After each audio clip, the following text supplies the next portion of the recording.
నమస్తే, welcome to hello doctor. మీరు సంతానలేమి సమస్యతో బాధపడుతున్నారా? ఈ సమస్యకి ఎలాంటి అడ్వాన్స్డ్ ట్రీట్మెంట్స్ అందుబాటులో ఉన్నాయి? అసలు ఐవీఎఫ్ అంటే ఏంటి? ఈ ట్రీట్మెంట్ ఎప్పుడు అవసరం అవుతుంది? ఇలాంటి విషయాలపై మీకు అవగాహన కల్పించేందుకు స్టూడియోలో ఉన్నారు 49 సంతాన సాఫల్యత పరిశోధనా కేంద్రం నుంచి డాక్టర్ శశిప్రియ గారు. వారితో మాట్లాడి మీ డౌట్స్ అన్ని క్లారిఫై చేసుకోండి. స్క్రీన్ మీద ఉన్న నెంబర్స్ కి మీరు కాల్ చేయొచ్చు. Hello doctor, welcome to studio. Hello అండి. సో ఇప్పుడు సంతాన లేమి అనేది పెద్ద సమస్య కాదు. ఒకప్పుడైతే చాలా పెద్ద ప్రాబ్లంగా చూసేవారు, బట్ ఇప్పుడు చాలా అడ్వాన్స్డ్ ట్రీట్మెంట్స్ వచ్చాయి కాబట్టి ఈజీ అవుతుంది ప్రాసెస్ అనేది. అండ్ ముఖ్యంగా ఈ సమస్య అనేది ఎందుకు వస్తుంది? సంతానలేమి అంటారు. ఒకటి మనకి ఇన్సిడెన్స్ అనేది పూర్వంతో అంటే ఒక 10 years 1 decade బ్యాక్ చూసుకుంటే ఇప్పుడు ఇన్సిడెన్స్ పెరుగుతుంది. ఎందుకు పెరుగుతుంది? దీనికి మనకు రీజన్స్ ఏంటంటే ఆ లైఫ్ స్టైల్ చేంజెస్ కావచ్చు, ప్లస్ సెడెంటరీ లైఫ్ స్టైల్స్ కానివ్వండి, లేకపోతే కెరీర్ చేసుకోవడం వల్ల లేట్ మ్యారేజెస్ కానివ్వండి, లేట్గా పెళ్ళైనా కానీ కన్సెప్షన్ అనేది అంటే పిల్లల్ని ప్లాన్ చేసుకోవడం కూడా లేట్గా అయ్యేసరికి ఏమవుద్ది అంటే ఫికెండిటీ రేట్స్ అనేవి తగ్గుతాయి అన్నమాట. సో అసలు ఫికెండిటీ అంటే ఏంటంటే capacity to become pregnant. So fertility కెపాసిటీని ఫికెండిటీ అని అంటారు. సో ఏజ్ పెరిగే కొద్ది ఏమవుతుంది అంటే మనకి ఎగ్ క్వాలిటీ కానీ స్పర్మ్ క్వాలిటీ కానీ తగ్గుతూ ఉంటాయి అన్నమాట. సో ప్లస్ రిపీటెడ్గా మనకి ఇన్ఫెక్షన్స్ రావడం వల్ల ఎండోమెట్రియం సమస్యలు రావచ్చు, లేకపోతే పిఐడి లాంటి సమస్యలు రావచ్చు, చిన్న చిన్న ట్యూబల్ బ్లాక్స్ అవుతుండొచ్చు, ప్లస్ హైపర్ టెన్షన్, డయాబెటీస్ లాంటి సమస్యలు ఉంటే ఏంటంటే ఏజ్ రిలేటెడ్ సమస్యల వల్ల స్పర్మ్ క్వాలిటీ డిస్టర్బ్ కావచ్చు, లేదా కొంచెం డిస్ఫంక్షన్స్ ఉండొచ్చు.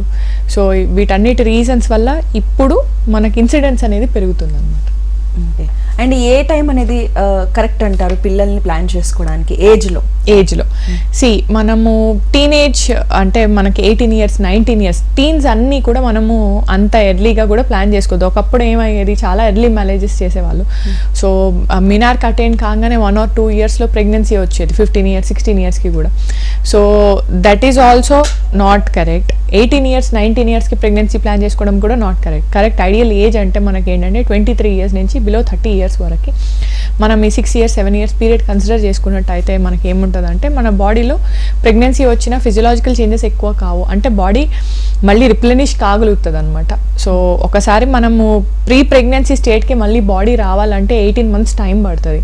సో జనరల్గా సో అదే మనము సపోజ్ మీకు సింపుల్ ఎగ్జాంపుల్ 23-year-old ఉమెన్ మనకు ప్రెగ్నెన్సీ వచ్చింది అనుకోండి. సో ఫస్ట్ చైల్డ్ మనం ప్లాన్ చేసుకునే ఏజ్ 23-24కి ప్లాన్ చేసుకున్నాము. ఒక 1.5 year గ్యాప్ తీసుకున్నాం. 25-26 yearsకి సెకండ్ చైల్డ్ ప్లాన్ చేసుకున్నాం. 30 years లోపలే వీళ్ళకి ఫ్యామిలీ అనేది కంప్లీట్ అవుతుంది. అదే మనం 30 years తర్వాత ప్లాన్ చేసుకున్నాం అనుకోండి, ఫస్ట్ ఫర్టిలిటీ కెపాసిటీయే మనకి 50% వరకు తగ్గిపోద్ది అనమాట మోర్ దాన్ 30 yearsకి వచ్చేసరికి. సో ఫస్ట్ చైల్డ్ మనకి 32 yearsకి అవుతే సెకండ్ చైల్డ్ 34 years అవుతుంది. బాడీ మనకి ఏజ్ సింపుల్ ఎగ్జాంపుల్ ఏంటంటే స్కిన్ అనేది మనము ఒక చిన్నకి మనకి ఇంజురీ అయింది, ఒక ఘాటు పడింది స్కిన్ మీద, 23 years 24 yearsకి మనకి హీల్ అయ్యే కెపాసిటీ 30 yearsకి ఉండదు. సో చిన్నప్పుడు మనకేమో చికెన్ పాక్స్ సపోజ్ ఎగ్జాంపుల్, చిన్నప్పుడు సపోజ్ ఫస్ట్ క్లాస్లోనో సెకండ్ క్లాస్లోనో అంటే 10 years 12 yearsకి మనకి చికెన్ పాక్స్ వచ్చింది, స్కిన్ మీద మరకలు వచ్చాయి. ఏజ్ పెరిగే కొద్దీ సపోజ్ అదే ఈ మరకలు అనేటివి కొంచెం ఏజ్తో పాటు వెళ్ళిపోతాయి అన్నమాట. సో వ్యానిష్ అవుతాయి. సో అదే మనకి చికెన్ పాక్స్ అనేది సపోజ్ 17 yearsకో 18 yearsకో వచ్చింది అనుకోండి, మరకలు అనేటివి ఉంటాయి బాడీ మీద. ఎందుకు అంటే మనం ఏజ్ పెరిగే కొద్దీ కూడా ఏమవుతూ ఉంటుంది అంటే సెల్యులర్ రిప్లెనిషింగ్ కెపాసిటీ అనేది తగ్గుతూ ఉంటుంది. సో అట్లనే ఊసైట్కి అండ్ స్పర్మ్కి కూడా క్వాలిటీ వైజ్ ఇవి దెబ్బతింటాయి. కాబట్టి జనరల్గా ప్రెగ్నెన్సీ అనేది ఎప్పుడు కూడా మనం 20 years నుంచి 30 years లోపల ప్లాన్ చేసుకోవాలి. ప్లస్ ఇంకొక మేజర్ థింగ్ ఏంటంటే 30 years తర్వాత మనం ప్లాన్ చేసుకుంటే బాడీ కూడా సపోజ్ మనకు ప్రెగ్నెన్సీ వచ్చింది, ప్రెగ్నెన్సీలో చేంజెస్ ఏముంటాయి, రక్తం అనేది ఎక్కువ కావాలి, బికాస్ బేబీకి బ్లడ్ సప్లై కావాలి. సో వాల్యూమ్ అనేది పెరుగుతుంది, ప్లస్ కార్డియక్ అవుట్పుట్ పెరుగుతుంది, అంటే హార్ట్ అనేది ఎక్కువ సార్లు పంప్ అంటే ఎక్కువ క్వాంటిటీలో బ్లడ్ పంప్ చేయాల్సి వస్తూ ఉంటుంది, ప్లస్ లంగ్ కెపాసిటీ, ఇవన్నీ బాడీలో డిఫరెన్సెస్ వస్తూ ఉంటాయి. బికాస్ ఇంకొక లైఫ్ యూట్రస్లో పెరుగుతూ ఉంటుంది కాబట్టి రెండింటికి తగ్గట్టు మన బాడీ అనేది ఒక ఫీమేల్ బాడీ అనేది అలవాటు కావాలి. సో ఈ ఏమవుద్ది అని అంటే ఈ చేంజెస్ అన్ని 30 years తర్వాత సపోజ్ మనం ఎక్స్పీరియన్స్ కావాలి అంటే వీళ్ళకి డయాబెటీస్ రావచ్చు ఇన్సులిన్ రెసిస్టెన్స్ వల్ల, లేదా హైపర్ టెన్షన్ రావచ్చు బికాస్ బ్లడ్ వెజల్స్ అన్నీ కూడా కొంచెం నారోయింగ్ అయిపోవచ్చు, కార్డియాక్ ఇష్యూస్ రావచ్చు ప్రెగ్నెన్సీలో. సో ప్లస్ దీంతో పాటు ఈ బీపీస్ ఎక్కువైపోయినాయి అంటే ఫిట్స్ వచ్చే ఛాన్సెస్ ఉంటాయి. అండ్ మల్టిపుల్ ప్రెగ్నెన్సీ రేట్ కూడా ఎక్కువ ఉంటుంది. హయ్యర్ ఆర్డర్ మనము 32 years 33 yearsకి ప్రెగ్నెన్సీ ప్లాన్ చేసుకుంటే ఏమవుద్ది అంటే జనరలీ వీళ్ళందరూ కూడా న్యాచురల్గా ప్రెగ్నెన్సీ వచ్చినా, మనము ఆర్టిఫిషియల్ టెక్నిక్స్ ద్వారా ప్రెగ్నెన్సీ వచ్చినా ట్విన్స్ ఛాన్సెస్ ఎక్కువ ఉంటాయి, హయ్యర్ ఆర్డర్ ప్రెగ్నెన్సీ అని అంటారు. సో అట్లా ప్లాన్ చేసుకుంటే ఏమవుతుంది అంటే బాడీ అనేది 2 బేబీలకి తగ్గట్టు బాడీని చేంజ్ చేసుకోవాల్సి వస్తుంది కాబట్టి కాంప్లికేషన్స్ అనేటివి ఎక్కువ. ప్లస్ ఈ చేంజెస్ అన్నీ కూడా ఒక 18 months తర్వాత బాడీలో తగ్గుతాయి. ఈ 23 years నుంచి 30 years లోపల వాళ్ళకైతే బాడీ తొందరగా రిప్లనిష్ అవుతుంది, మళ్ళీ మనం యాక్టివ్ అయిపోతాము, ప్రీ ప్రెగ్నెన్సీ స్టేట్కి వస్తాము అట్లీస్ట్ బాడీ ఫిజియోలాజికలీ. 30 years తర్వాత 35 years 40 yearsకి ప్రెగ్నెన్సీలు ఇప్పుడు ప్లాన్ చేసుకుంటే ఏమవుద్ది అంటే సపోజ్ ప్రెగ్నెన్సీలో వీళ్ళకి జెస్టేషనల్ డయాబెటీస్ అంటారు. అంటే జెస్టేషన్ ప్రెగ్నెన్సీ టైంలో వచ్చే డయాబెటీస్ తర్వాత వీళ్ళకి ఉండిపోతుంది, డయాబెటీస్ ఉంటుంది. హైపర్ టెన్షన్ వచ్చింది అనుకోండి, ప్రెగ్నెన్సీ ఇండ్యూస్డ్ హైపర్ టెన్షన్ అని అంటారు అనమాట, PIH అని. సో అది తర్వాత కూడా మనకి హైపర్ టెన్షన్ మిగిలిపోతుంది, అట్లా they have to use continuously. So organ damage అనేది ఎక్కువ ఉంటుంది.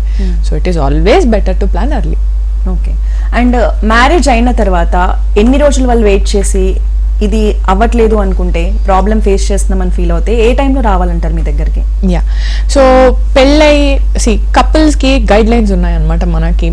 సో మనము రీసెంట్గా ట్రెండ్ అండ్ ఏజ్ మనకి చేంజ్ అయ్యే కొద్దీ గైడ్ లైన్స్ వస్తూ ఉంటాయి అన్నమాట. అంటే ఈ గైడ్ లైన్స్ అనేటివి ఎవరు రాస్తారు అంటే మనకి అసోసియేషన్స్ ఉన్నాయి, యూరోపియన్ అసోసియేషన్ ఉంది, అమెరికన్ అసోసియేషన్ ఉంది. వీళ్ళందరూ స్టడీస్ చేస్తూ ఉంటారు అనమాట, ఈ గ్రూప్ ఆఫ్ ఉమెన్లో ఇది, ఈ గ్రూప్ ఆఫ్ ఉమెన్లో ఇది. సో మనం కన్సిడర్ చేసుకొని మనం ట్రీట్మెంట్ బేస్డ్ ప్రోటోకాల్స్ అని మనం ప్రిపేర్ చేసుకుంటాము. సో అది కాకుండా కూడా ఫస్ట్ ఆఫ్ ఆల్ ఒక కపుల్ పెళ్ళైంది, సో ఇందాక మనం మాట్లాడుకున్నట్టు ఏజ్ గ్యాప్ అనేది చాలా ఇంపార్టెంట్.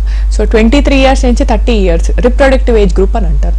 సో వీళ్ళు ప్రెగ్నెన్సీ ప్లాన్ చేసుకుంటున్నప్పుడు లెస్ దాన్ 30 years ఉంటే first 1 year of marital life, multiple attempts చేసి ప్రెగ్నెంట్ కావడానికి ఫెయిల్ అయితే ఆ 1 year లోపలనే వీళ్ళ ఎవాల్యుయేషన్ అనేది చేసుకోవాలన్నమాట. 1 year టైం అనేది ఓకే. అదే 35 years తర్వాత పెళ్ళైంది అనుకోండి, 35 years తర్వాత 6 monthsకే వీళ్ళు ఎవాల్యుయేషన్ చేసుకోవడం అవసరం. 40 years తర్వాత అంటే ఇమ్మీడియట్ ఎవాల్యుయేషన్ చేసుకోవడం అవసరం అనమాట. సో ఏజ్ని బట్టి మనకి ఎవాల్యుయేషన్ అనేది ఉంటుంది. ఓకే అండి, ఇలా మీ దగ్గరికి వచ్చిన వాళ్ళకి మీరు ట్రీట్మెంట్ ప్రాసెస్ అనేది ఎలా స్టార్ట్ చేస్తారు? మనకి సింపుల్, మనకి నార్మల్గా ఒక ఫీమేల్ సైడ్ నుంచి ఫిజియాలజీ ఎట్లా ఉంది, మేల్ సైడ్ నుంచి ఫిజియాలజీ ఎట్లా ఉంది. అసలు ఫిజియాలజీ అంటే ఏంటి? మన బాడీ ఫంక్షనింగ్ అనమాట. సో ఇప్పుడు మనం ఏంటి చెక్ చేసేది, వీళ్ళు ఎందుకు రిప్రొడ్యూస్ చేయలేకపోతున్నారు అంటే ఈ రిప్రొడక్టివ్ సిస్టమ్ ఇద్దరిలో ఎలా ఉంది.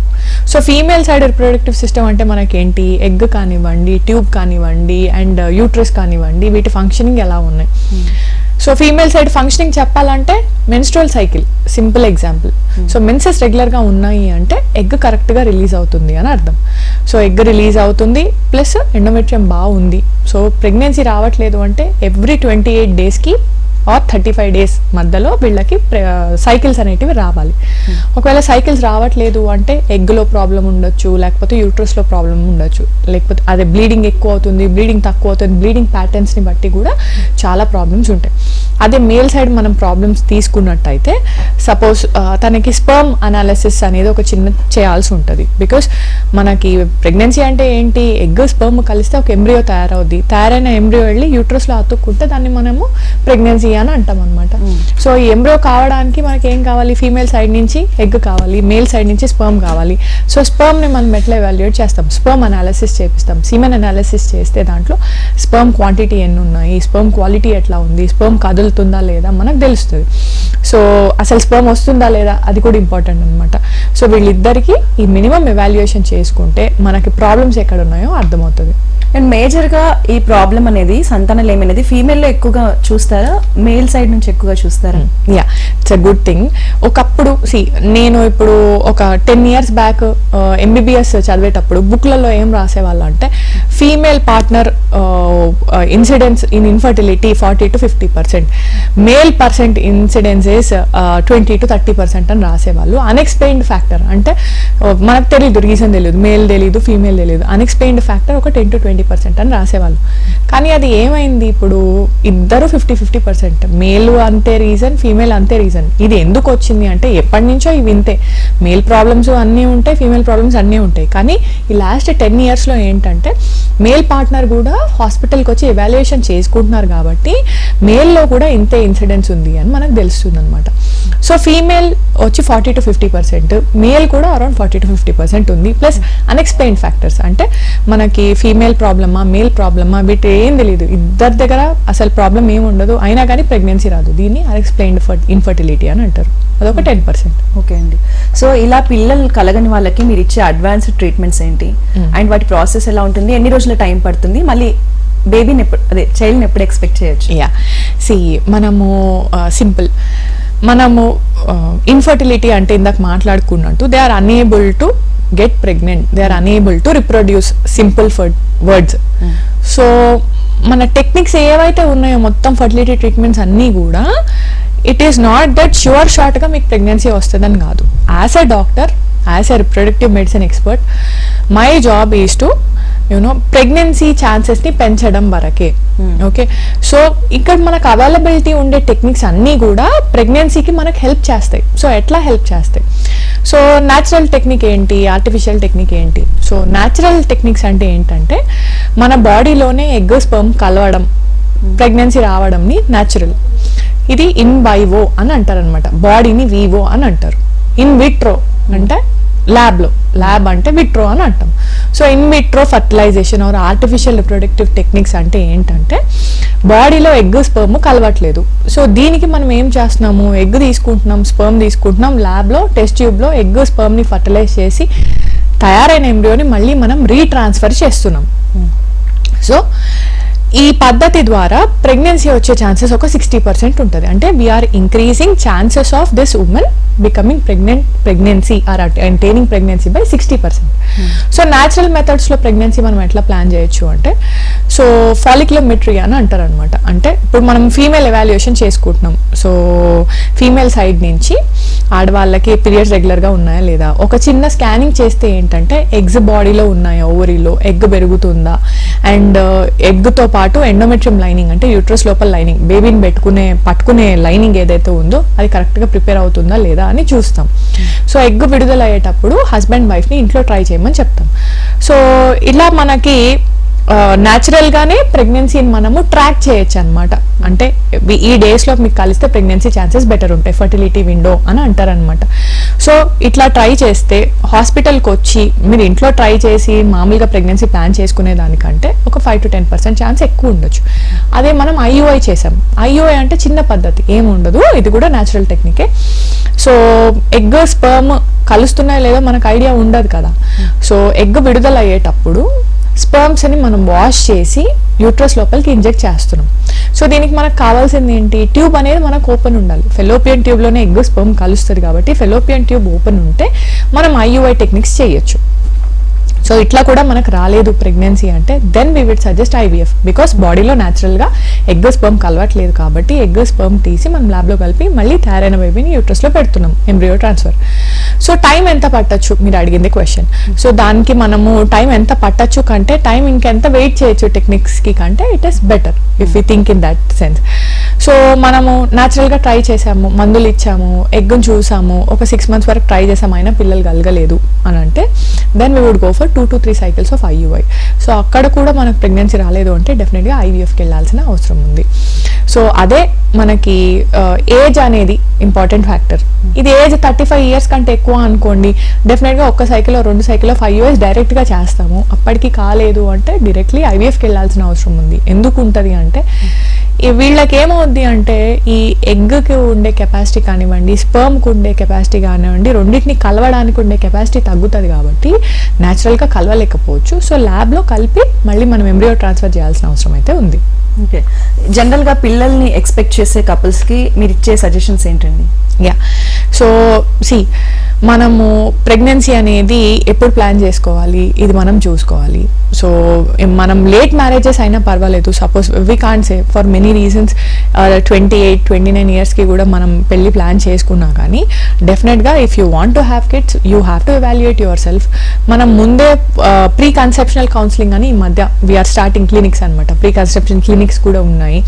సో ఫర్టిలిటీ హాస్పిటల్కి మీరు వస్తే ఏంటంటే మనం బాడీ అనాలిసిస్ చేస్తామన్నమాట, రిప్రొడక్టివ్ సిస్టమ్ కరెక్ట్గా వర్క్ చేస్తుందా లేదా, స్కానింగ్ చేసుకుంటాము, చూస్తాము, సెమన్ అనాలిసిస్ చేస్తాము. సో అదే కాకుండా జనరలీ వైటమిన్ చెకప్ ఉంటుంది బాడీలో, బ్లడ్ అనేది మనము అసెస్మెంట్ చేస్తే ఏంటంటే మనకి ఏమైనా వైటమిన్ డెఫిషియన్సీస్ ఉన్నాయా లేదా తెలుస్తుంది, కాల్షియం డెఫిషియన్సీ ఉన్నాయా లేదా తెలుస్తుంది. సో ప్రెగ్నెన్సీకి ముందు ఒక 3 months మనం మందులు వాడితే ఏంటంటే యాంటీ ఆక్సిడెంట్స్ కానివ్వండి, ఫోలిక్ యాసిడ్ కానివ్వండి, ఇవి వాడితే ఏంటంటే బేబీకి న్యూరల్ ట్యూబ్ డిఫెక్ట్స్ అనేటివి ప్రివెంట్ చేయొచ్చు, పుట్టే బేబీలో అవయవ మార్పులు లేకుండా ఉంటాయి.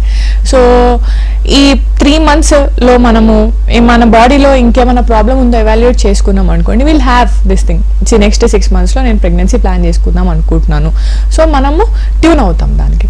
సో అది కాకుండా సపోజ్ 30 years తర్వాత ప్లాన్ చేసుకున్నారంటే డెఫినెట్గా పిల్లలు అనేది ఇమీడియట్గా ప్లాన్ చేసుకుంటే బెటర్, బికాస్ మనం చెప్పిన ప్రాబ్లమ్స్ అన్నీ కూడా ఎక్కువ వచ్చే ఛాన్సెస్ ఉంటాయి కాబట్టి డెఫినెట్గా ప్రెగ్నెన్సీ అనేది ప్లాన్ చేసుకోవాలి. ఓకే అండి, ఇప్పుడు 49 మీ హాస్పిటల్ని ఎందుకు సెలెక్ట్ చేసుకోవాలి అండ్ సక్సెస్ రేట్ ఎలా ఉంది? సి మనకు ఒకటే అండి, ఇది it's a good question what you have asked, because ఎందుకు అంటే ఈ మధ్య కాలంలో ఫర్టిలిటీ హాస్పిటల్స్ కూడా చాలా ఎక్కువ అయినాయి. సో సింపుల్, మనకు డాక్టర్ ఎవరైనా కానీ ఇచ్చే ట్రీట్మెంట్ అందరం ఒకటే దగ్గర చదువుకున్నాం, డెఫినెట్గా ట్రీట్మెంట్ ఒకటేలాగా ఉంటుంది. There are certain protocols with every one will follow. But ఏంటంటే కరెక్ట్గా ఎప్పుడు ఫాలో కావాలి, ఎలా ఫాలో కావాలి, పేషెంట్ బేస్డ్ ట్రీట్మెంట్ ఎవరి దగ్గర ఉంటుందో మీరు చూసుకోగలిగితే చాలు, first thing. And second thing ఇంకొకటి ఏంటంటే it should be very nearer, it should be affordable. మేము ఎక్కడో ఉంటాము 2-3 years అంటే 2-3 years తర్వాత ప్లాన్ చేసుకుంటున్నాము, లేకపోతే ఇప్పుడు ఎవాల్యుయేషన్ చేసుకోవాలి, మేము 2-3 years తర్వాత ఎక్కడ ఉంటామో తెలియదు. సో వీళ్ళ లాంటి వాళ్ళకు కూడా జస్ట్ ఎవాల్యుయేషన్ చేసుకొని మనం we can suggest few things అనమాట. చాలామంది మాకు ఇంటర్నేషనల్ పేషెంట్స్ ఉంటారు, so they are living in Dubai, they are living in Australia or something, there online కూడా we do consultations, there are treatments available. But ఏంటంటే ఇక్కడ ఉండి మనకు మానిటర్ చేసుకుంటే మనకి ఈజీ అనమాట. సో ఏ హాస్పిటల్ అయినా చూసుకునేటప్పుడు మనకి ఇంపార్టెంట్ ఏంటంటే మనకి కమ్యూటింగ్ ఈజీగా ఉండాలన్నమాట, దగ్గరగా వెళ్ళి వచ్చేటట్టు ఉండాలి. బికాస్ ఇన్ఫర్టిలిటీ ఎట్లా అంటే ఒకసారి వెళ్ళామా చూపించుకున్నామా అయిపోయిందా అని కాదు, డెఫినెట్గా డాక్టర్ దగ్గరికి వెళ్ళి మల్టిపుల్ విజిట్స్ అవసరం, మంత్లో ఒక 2-3 times వెళ్ళాల్సి వస్తుంది. సో హాస్పిటల్ దగ్గరగా ఉండడం అవసరము. అండ్ పేషెంట్ కమ్యూనికేషన్ కూడా చాలా ఇంపార్టెంట్ అనమాట. సో మీరు డాక్టర్తో కూడా అంతే కంఫర్టబుల్గా ఉండి చూస్ చేసుకోవాలి.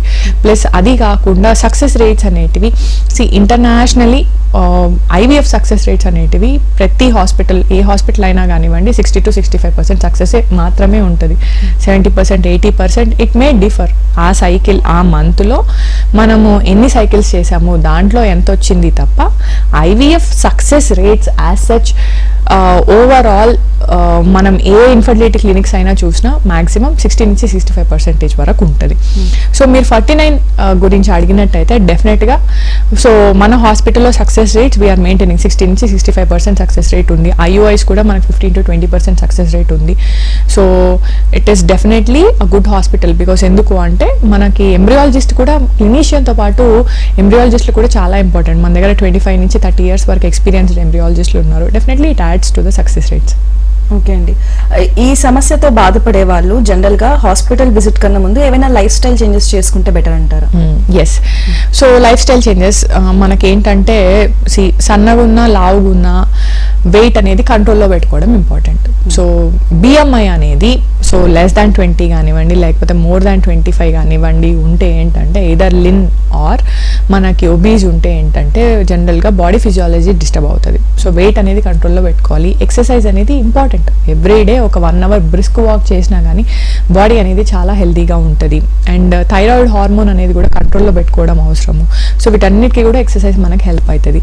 ప్లస్ అది కాకుండా మనం ఫుడ్ అనేది జంక్ ఫుడ్ అవాయిడ్ చేసి కొంచెం ఫ్రెష్ ఫ్రూట్స్ కానివ్వండి, anti oxidant nutrient rich omega-3 fatty acids protein rich diet తీసుకుంటే ఏంటంటే బాడీ కూడా జనరల్గా రిప్లెనిష్ అవుతుంది. Plus hydration is also very important, sleep regulation is also very important. Because hydration dehydrated ఉంటే కూడా మన బాడీలో సెల్స్ అనేటివి రిప్లెనిషింగ్ కెపాసిటీ తగ్గుతుంది. ప్లస్ అట్లనే మనకి స్లీప్, సో స్ట్రెస్ లెవెల్స్ ఎక్కువ ఉంటే స్లీప్ ప్యాటర్న్స్ అనేటివి డిస్టర్బ్ అవుతాయి. హార్మోన్ రెగ్యులేషన్ ఎప్పుడు కూడా స్లీప్లో అవుతుంది మనకి. సో అందుకే 8 hours, at least 7 to 8 hours of undisturbed sleep ఉంటే జనరల్గా మన బాడీ కూడా బెటర్గా ఉంటుంది, అన్ని హార్మోనల్ రెగ్యులేషన్ కరెక్ట్గా అవుతుంది, ఫంక్షనింగ్ అనేది కరెక్ట్గా ఉంటుంది. సో కాంప్లికేషన్స్ అనేటివి ఎక్కువ రావు. సో హార్మోనల్ ఇంబ్యాలెన్స్ కూడా మేజర్ పార్ట్ ఉంటుందండి ఈ ప్రాబ్లంలో?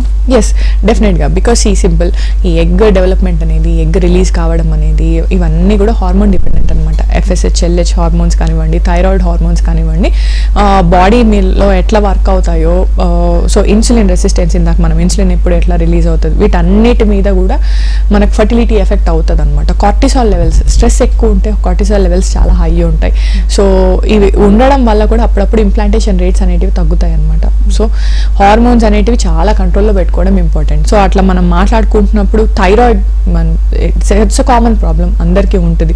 సో హైపోథైరాయిడిజం కానివ్వండి, హైపర్ థైరాయిడిజం కానివ్వండి ఉంటే ఏమవుతుందంటే ఎగ్ విడుదల అయ్యేది, ఎగ్ అనేది గ్రోత్ అయ్యేది, లేకపోతే abortions, subclinical fertility and subclinical hypothyroidism ఉంటే ఏంటంటే సబ్ ఫర్టిలిటీ కూడా ఉంటుంది అనమాట. అంటే అబార్షన్స్ అనేటివి చాలా ఎక్కువ అవుతూ ఉంటాయి. సో డెఫినెట్గా మనం థైరాయిడ్ కూడా కంట్రోల్లో ఉంచుకోవాలి.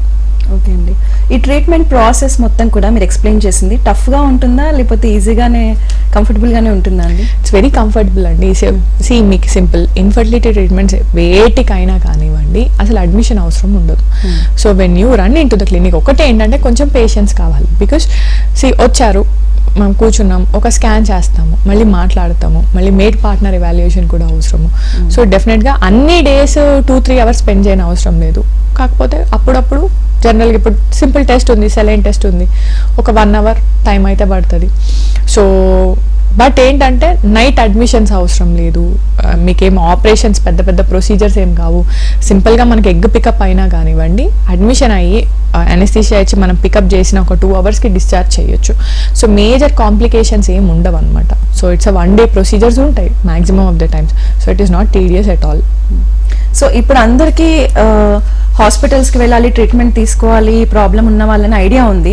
బట్ చాలా మంది ఇంకా కొంతమంది ఎక్కడో వెయిట్ చేస్తూ ఉంటారు ఇంకా స్టిల్. సో అలాంటి వాళ్ళందరికీ కూడా మీరు లాస్ట్ ఫైనల్గా ఇచ్చే సజెషన్స్ ఏంటి? యా, సో మనకేంటంటే ఎప్పుడు కూడా ఎంత తొందరగా ప్రెగ్నెన్సీ ప్లాన్ చేసుకుంటే అంత బెటర్. ఎంత తొందరగా ఎవాల్యుయేట్ చేసుకుంటే మనకు అంత తొందరగా ప్రాబ్లమ్స్ ఏమున్నాయో బయటపడతాయి. ప్లస్ మనకి ఇంకొకటి ఏంటంటే సెలెక్షన్ అనేది చాలా ఇంపార్టెంట్ అనమాట. Rather than going to multiple doctors, చాలామంది ఏం చేస్తారంటే ఒక 10 మంది దగ్గర డాక్టర్స్ దగ్గరికి వెళ్ళి సజెషన్ తీసుకుంటారు. అట్లా కాదు, you stick to 1 doctor, you take suggestion.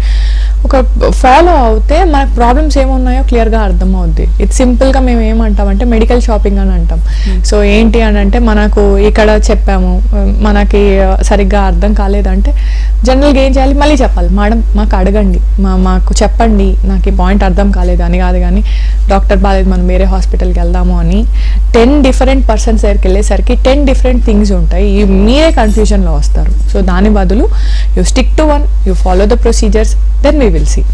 So దీన్ని బట్టి మనకి ఏంటంటే ఫర్టిలిటీ అనేది, కెపాసిటీ అనేది ఏజ్కి తగ్గుతూ ఉంటుంది కాబట్టి కొంచెం తొందరపడితే బెటర్. ఓకే. అండ్ శశిప్రియ గారు, మీ దగ్గరకు వచ్చే పేషెంట్స్లో మీరు మేజర్గా సంతానలేమి సమస్యకి ఫైండ్ అవుట్ చేసే రీజన్స్ ఏంటి? ఎక్కువగా ఏ రీజన్స్తో వస్తున్నారు? యా, సో మనకి ఫీమేల్ పార్ట్నర్కి చూసుకున్నట్టయితే ఈ మధ్యకాలంలో మనము ఎక్కువగా చూసే కంప్లైంట్స్ ఏంటంటే poor ovarian reserve and PCOS chances ఎక్కువ ఉన్నాయి. బికాస్ పూర్ ఓవేరియన్ రిజర్వ్ ఎందుకంటే ఏజ్ 35 years తర్వాత చాలామంది ప్రెగ్నెన్సీని ప్లాన్ చేసుకుంటున్నారు కాబట్టి వీళ్ళకి ఎగ్స్ అనేటివి తగ్గిపోతూ ఉంటాయి. పూర్ ఓవేరియన్ రిజర్వ్ అంటారు. చాలామంది ఒబీస్, ఇందాక మాట్లాడుకుంటున్నట్టు సాఫ్ట్వేర్ జాబ్స్ కానివ్వండి, ప్లస్ చాలామంది ఫుడ్ అనేది ఒబేసిటీ, ఫుడ్ అంటే జంక్ ఫుడ్స్ ఎక్కువ తినడం వల్ల, వెయిట్ గెయిన్ వల్ల కానివ్వండి, PCOS ఛాన్సెస్ అయితే ఎక్కువ ఉంటాయి అన్నమాట. సో ఫీమేల్లో ఈ ప్రాబ్లమ్స్ చూస్తున్నాము. సో ఎండోమెట్రియోసిస్ లేకపోతే యాషర్మెన్స్ లాంటి కంప్లైంట్స్ కూడా ఉంటున్నాయి. సో మేల్ పార్ట్నర్కి ఎస్పెషల్లీ చూసుకున్నట్టయితే చాలా మందికి ఎరెక్టైల్ డిస్ఫంక్షన్స్ చూస్తుంటాము. Plus sperm quantity, sperm quality wise కూడా చాలా ప్రాబ్లమ్స్ ఉంటుండొచ్చు. సో ఇవి రొటీన్గా చూస్తుంటాం. Right, thank you so much Sashipriya గారు. చాలా డీటెయిల్గా మీరు ఎక్స్ప్లెయిన్ చేశారు ఈ ప్రాబ్లమ్స్ అన్నిటిని కూడా. So thank you so much. Thank you. ఇది వాళ్ళ హలో డాక్టర్.